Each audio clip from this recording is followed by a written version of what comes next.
பருப்பு தக்காளி வெங்காயம் 3 போட்டு நல்லா வேக வச்சு நல்லா குழஞ்சி வந்துருச்சு பருப்பு. இப்போ வந்து கீரையை போட்டுருவோம்.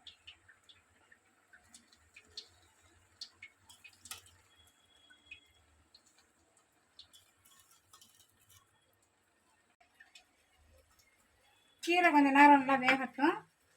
கொஞ்சம் இப்படி கிண்டி விட்டு மூடியை போட்டு முடித்துருவோம்.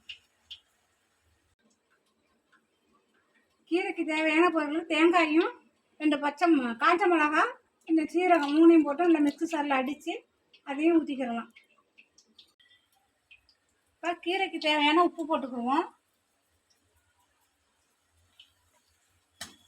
ஒரு கிண்டு விட்டுக்கிடலாம். இப்போ கீரை கூட்டுக்கு தேவையான அளவு தேங்காய் அரைச்சிருக்கேன், அதையும் ஊற்றிக்கிடுவோம். மிக்ஸி ஆற கழுவி அதையும் ஊற்றிக்குவோம். இப்போ கீரை நல்லா பச்சை வாசம் போகும் வரைக்கும் நல்லா தேங்காய் போட்டிருக்கோம், வெந்துக்கிறட்டும். கீரை நல்லா கொஞ்சம் வெந்துக்கிறட்டும். இப்போ தாளித்து ஊற்றிக்குவோம்.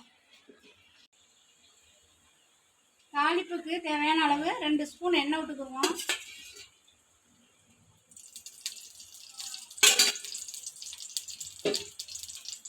போட்டுக்கலாம்.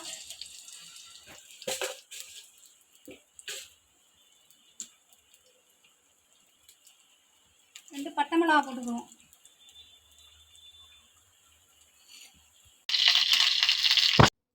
வெங்காயம் போட்டுக்கலாம்.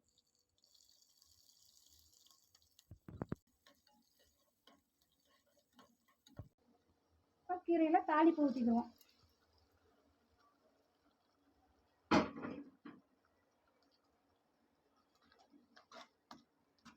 லேசாக அப்படி கிண்டி விட்டுக்கலாம்.